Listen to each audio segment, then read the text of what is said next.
છોટાઉદેપુરમાં 2 બ્રિજનું મરામત કાર્ય પૂર્ણ.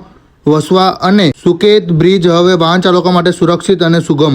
છોટાઉદેપુર જિલ્લામાં માર્ગ અને મકાન વિભાગ દ્વારા રાજ્ય ધોરીમાર્ગ નંબર 62 પર આવેલા વસવા અને સુકેત બ્રિજનું સુદ્રઢ મરામત કાર્ય પૂર્ણ કરવામાં આવ્યું છે.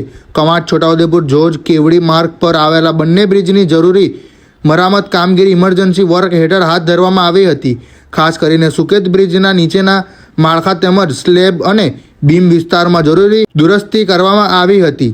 કામગીરી દરમિયાન JCB, Hitachi, breaker, generator, steel cutting machine સહિતના સાધનો અને 25 જેટલા શ્રમિકો દ્વારા કામગીરી કરવામાં આવી. મરામત કામગીરી પૂર્ણ થતાં હવે કવાંટ છોટાઉદેપુર જોજ અને કેવડી તરફ આવતા જતા વાહન ચાલકો તેમજ સ્થાનિક લોકોને સુરક્ષિત અને સુગમ અવરજવરનો લાભ મળશે. રિપોર્ટર આફતાબ બલોચ દ્વારા છોટાઉદેપુર.